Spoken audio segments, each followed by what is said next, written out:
ba za ku ci ubanku. Duk wanne ya kashe wani babban mu yanzu ya zaga daga cikin manyan mu na Fulani har malaman mu masu daraja wallahi mun kashe shi mun ci uban shi tunda ba waya kuka yi mu ko kamar. Jama'a kuma na tagin kuma na sharing zuwa ga polisawa, DSS, sojoji ko ma wani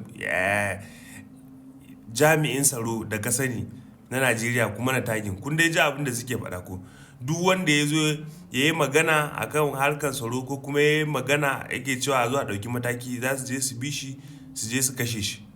Wannan ba ma ni kaɗai ya kira suna na yace za su bi ni su je su kashe ni ba, ya ce duk wani wanda ya zo ya magana akan hakan sai sun bi su zo sun kashe shi. Ko da yake duk da yake mun san me yake da suwa ne, gwamnati ba za ta ɗauki mataki ba saboda suna gadara da su suke da gwamnati. Saboda haka mutane a mana sharing ta zaga duniya kowa ya san abin da yake faruwa. An ce za a zo a kashe mu shine magana, kuma idan an kashe mu a san wanda za a je a kama. Allah dai ya sauke. Najeriya